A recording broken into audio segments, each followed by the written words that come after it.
Wrath and Glory is a 380-page standalone RPG by Cubicle 7, published in 2020. The game takes place in the officially licensed Warhammer 40k setting. It's the successor to the RPG of the same name published by Ulisses Spiele just a couple years before. This updated version contains more artwork, more streamlined character creation, and generally better organization. For the most part, you get a toehold into the world of Warhammer 40k with an explanation and full details of how to play the humans of the setting, including and especially the Space Marines, as well as a restrained treatment of the Eldari or Elves and the Orcs as playable characters. It would be pretty difficult to explain the setting of Warhammer 40,000.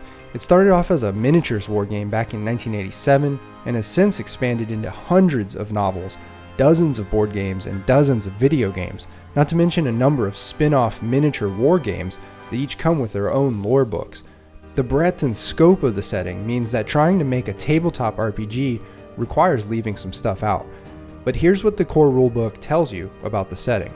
It's 38,000 years in the future, hence the number 40,000, which is the general millennium that we're in. The galaxy is largely dominated by humans who rule through the Imperium. The Imperium is this militaristic, techno-fascist theocracy led by a god emperor who was once human but is now some sort of bio-psycho-mechanical construct with psychic powers so amplified that he actually coordinates astronavigation for the entire Imperium. Humanity is in perpetual war with the so-called Xenos, which is a term referring to every race that isn't human. In this book, those include the playable races of the Eldari, an ancient, naturally psychic elven species, and orcs, who are comically large, dumb, and brutish. Other Xenos that get detailed but only as adversaries to be killed are the Gene Stealers, which are bioforms hailing from the larger Tyranid hive mind, and demons, who come from the so-called Imperium, or Warp, a dark alternative dimension that plagues both the Imperium and the galaxy at large. The authors use a clever conceit to limit the 40k universe down to a sort of starting arena for newcomers, and also as a way to keep the book from being 700 pages. What they did was describe a great rift, a cosmic fence of dimensional darkness that carved out a single star system 3 years ago.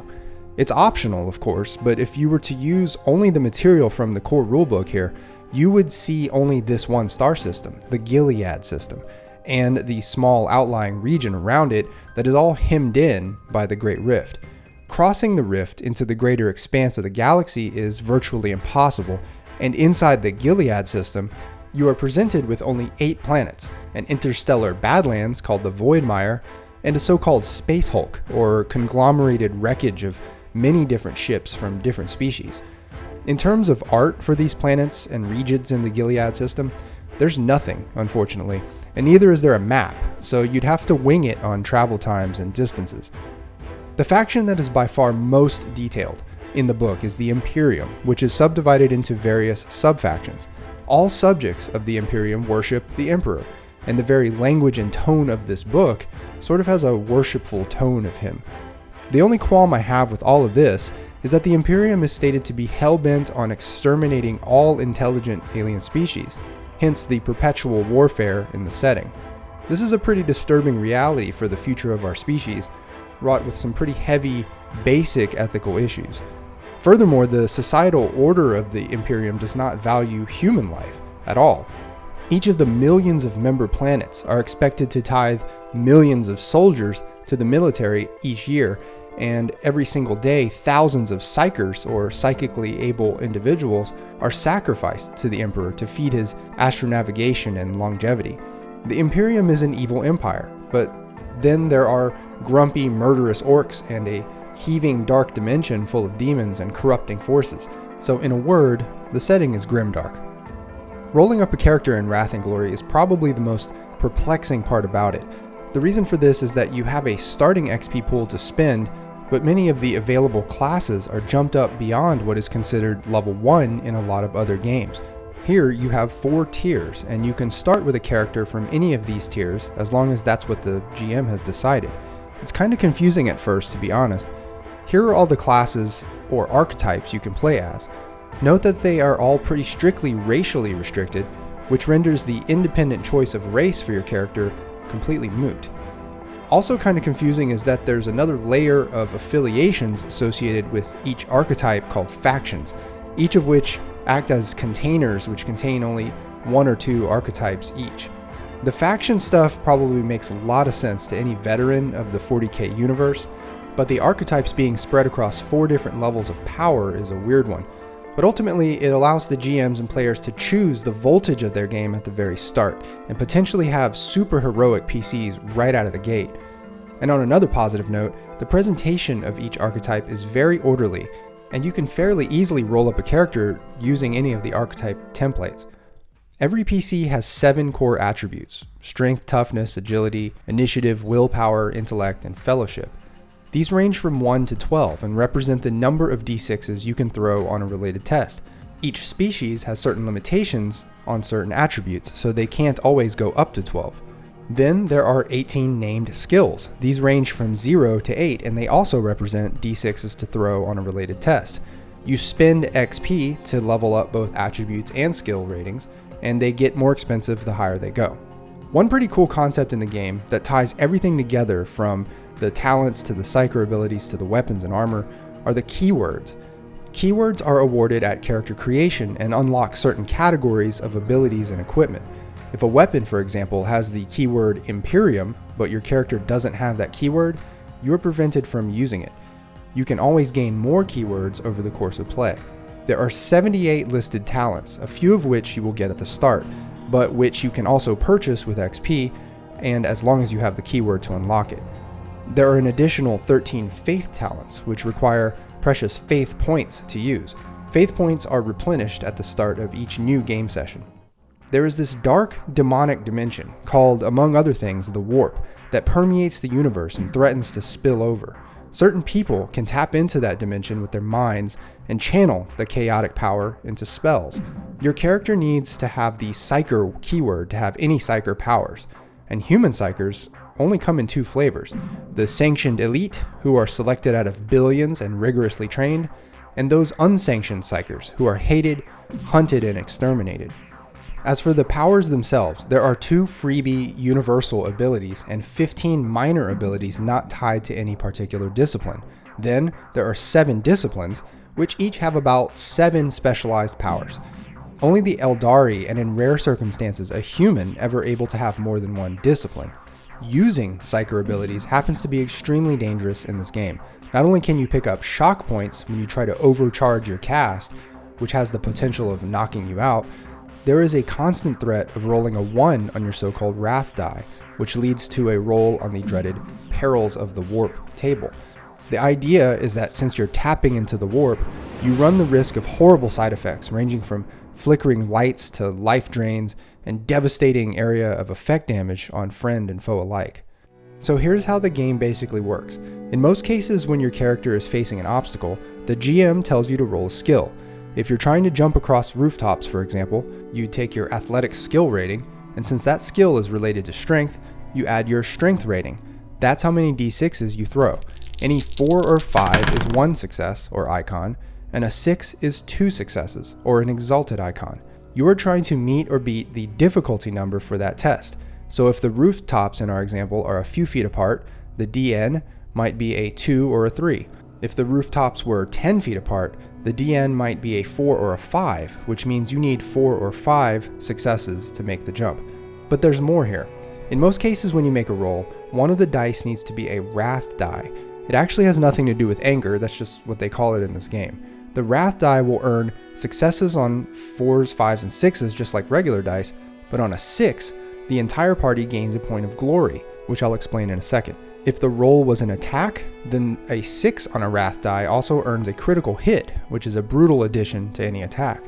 If the Wrath die lands on a 1, then a narrative complication results, one that is not necessarily harmful, just dramatic. Somewhat confusingly, there are Wrath points, a separate pool of metacurrency.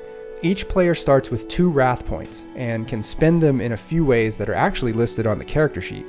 Players earn Wrath points through good roleplay, completing their character objective for the session, or doing something cool. Similar to Wrath points are those Glory points, which are owned by the party but spent by individual players. It's another metacurrency that can be spent to add dice to any test, increase damage on a successful attack, juice up a critical hit, or even jump ahead in initiative order. Glory can also be earned when there are extra successes on a roll and the player wants to shift these excess icons into the glory pool. Players can also shift extra successes to situational advantages like increasing damage on an attack, gaining information from an NPC, or speeding something up that they're working on, or even just enhancing the narrative result of a roll. Oh, there's actually another metacurrency called Ruin. GMs can pick up Ruin points in the following ways, and they spend Ruin to throw all kinds of wrenches into the engine. In a nutshell, melee attacks require that you roll your weapons skill test, which include however many dice you have in initiative.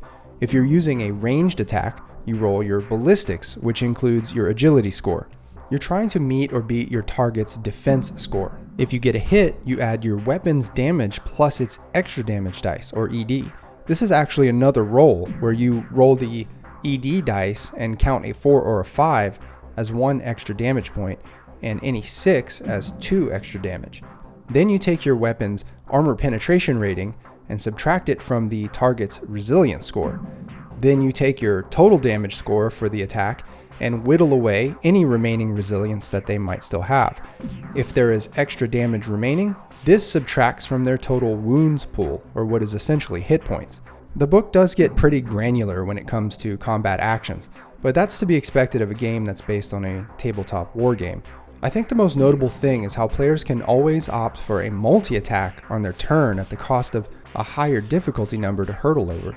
Also, initiative order can get all twisted when players spend glory points or when the GMs spend ruin points. Players can also hold their action and later interrupt initiative. All these initiative shenanigans can be pretty daunting for a table with more than a few players. I just want to briefly mention the Wargear section of this book, which I think does a great job of encapsulating the look and feel of Warhammer 40k. From the weapons to the armor and tools, everything here evokes the violence and the ancient magitech of the setting.